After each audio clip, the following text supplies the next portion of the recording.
अवधूत चिंतन श्री गुरुदेव दत्त श्री स्वामी समर्थ. स्वतःचे दैनंदिन कार्य आणि कर्तव्य पार पाडत असताना येणाऱ्या विपरीत परिस्थितीशी लढण्याची क्षमता या स्वामी संदेशातून मिळत असते. स्वामी आपल्या भक्तांना कोणत्याही परिस्थितीत हारताना बघू शकत नाहीत. स्वामी आपल्या भक्ताला या संदेशाद्वारे असीम धैर्य, दृढ निश्चय आणि निश्चयपूर्तीचा ध्यास प्रयत्नपूर्वक शिथिल वर्तनातून पार करण्यासाठीची शक्ती संदेशातून देत असतात. म्हणून हे संदेश सांगतात. तर स्वामी म्हणतात, या संदेशाद्वारे मी तुम्हाला विपरीत परिस्थितीत ही कसं टिकायचं हे सांगतो. म्हणून यावरील पर्यायाद्वारे तुमच्या मनाच्या स्थितीला मी एक नवीन वळण देईन. म्हणून याद्वारे तुम्ही तुमची मन शांती प्राप्त करून घ्या. तर निवडा वरचा एक पर्याय आणि बघा तुमच्यासाठीचा आजचा माझा संदेश काय आहे. बाळांनो, आज मी पर्यायामध्ये दत्त महाराजांच्या मूर्ती आहेत. या मूर्ती तुम्हाला जीवनातल्या सत्यताची प्रार्थना करून देतील.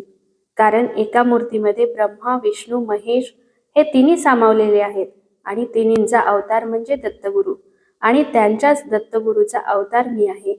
माझी मुखवाणी तुमच्या आयुष्यात तुम्हाला कसं जगायचं किंवा तुमच्या आयुष्यात तुम्हाला हिंमत कशी द्यायची यासाठी योग्य ठरेल. म्हणून आजचा तुमच्यासाठीचा खास संदेश. बाळा, जीवनात प्रयत्न करत राहणे आणि सकारात्मक विचार ठेवणे याचे महत्त्व अनन्यसाधारण आहे. म्हणून तुझ्यासाठी या 4 ओळी मी सांगणार आहे. लक्ष देऊन ऐक. खोद आणखी थोडंसं, खाली असतेच पाणी, धीर सोडू नको, सारी खोटी नसतात नाणी. जरा लागेलच तिथे, खोद आणखी जरासे, उमेदीने जगण्याला बळ लागते थोडेसे. या 4 ओळी तुझं आयुष्याचं सोनं करण्यासाठी तुला मदतगार साबित होतील. बाळा, माणसाने ध्येय साध्य करताना संयमाने, जिद्दीने, आत्मविश्वासाने आणि चिकाटीने कार्यरत राहावे लागते. आणि पुढे जात असताना चांगुलपणावर विश्वास ठेवणे आवश्यक असते. मग तो स्वतःच्या असो किंवा दुसऱ्याच्या. आणि जीवनातले वास्तव आनंदाने स्वीकारावे आणि वास्तव स्वीकारत असताना कोणत्याही भ्रमात राहू नये. आणि सर्वात महत्त्वाचे, उमेदीने जगण्यासाठी कष्टाची कास धरावी. बाळ, आपण जिथे थकून थांबतो ना, तिथे आपल्याला वाटते की आता तुमची सहनशक्ती किंवा कष्ट करण्याची शक्ती संपली. तीच खरी वेळ असते उठून थोडंसं पुढं चालण्याची. हा थोडंसं पुढं हा शब्द आपलासा करण्याची. म्हणून आपण जिथे थांबतो तिथून चिकाटीने आणखी थोडेसे पुढे गेले तर यश निश्चितच मिळते. म्हणून आणखी थोडेसे हा शब्द तुला चिकाटी, जिद्द आणि आशावादाने पुढे घेऊन जाऊ शकतो. तुला हवी ती गोष्टीची प्राप्ती करून देऊ शकतो. त्यासाठी थोडंसं पुढं चालणे खूप गरजेचे असते. तुला हा संदेश पटला असेल तर बाळा, खाली श्री स्वामी समर्थ लिहायला विसरू नको आणि या चॅनलला सबस्क्राईब नक्की कर.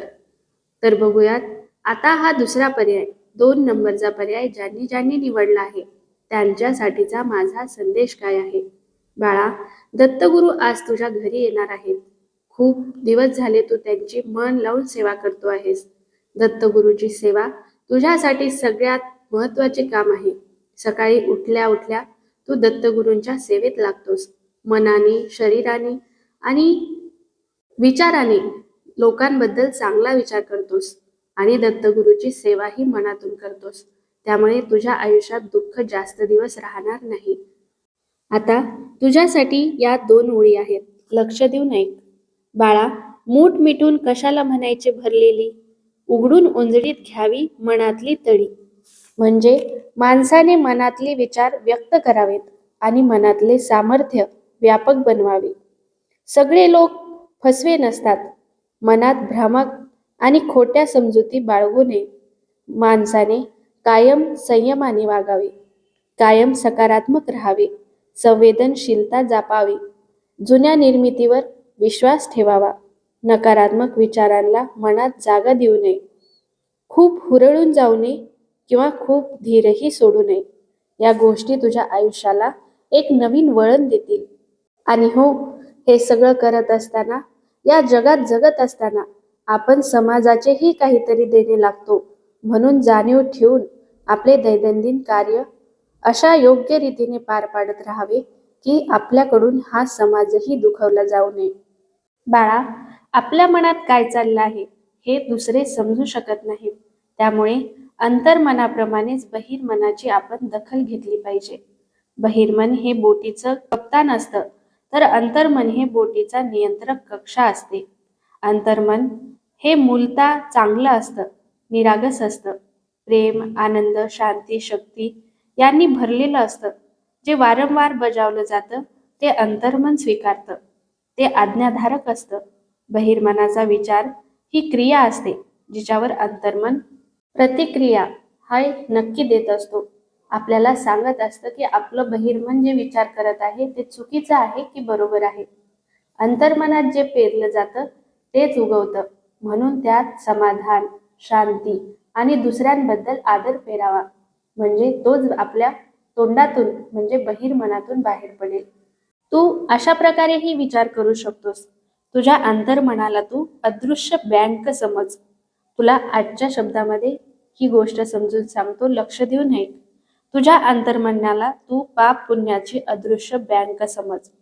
प्रत्येक माणूस जी शुभ किंवा अशुभ कर्मे करतो त्याचे सूक्ष्म ठसे त्यांच्या अंतःकरणात उमटतात.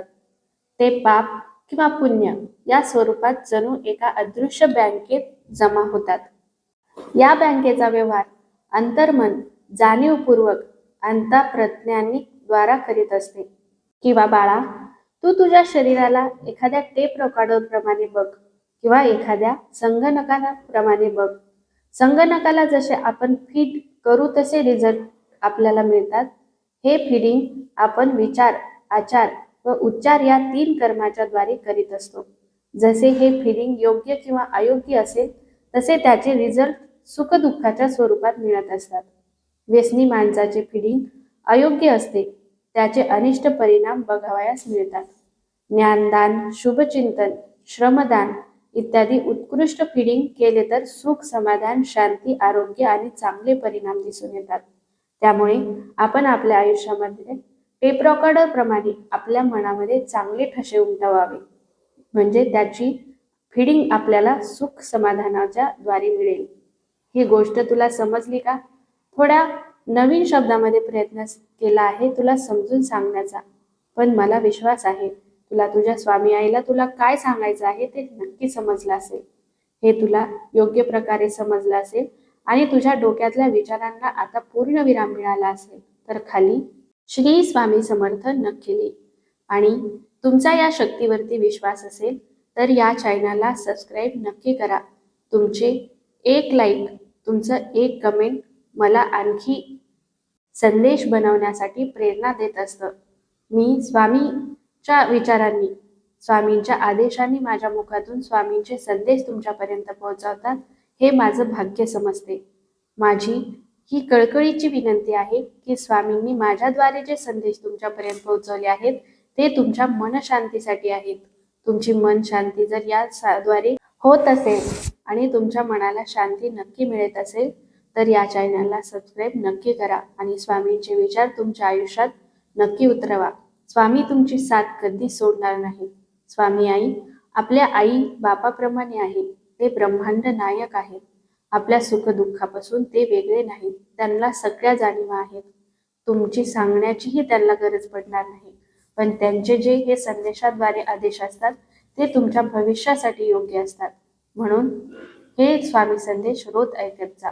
आता बोला, अवधूत चिंतन श्री गुरुदेव दत्त श्री स्वामी समर्थ.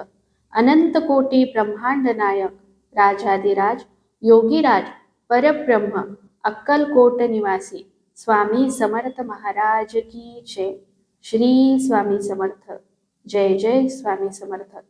दत्त गुरुदेव दत्त.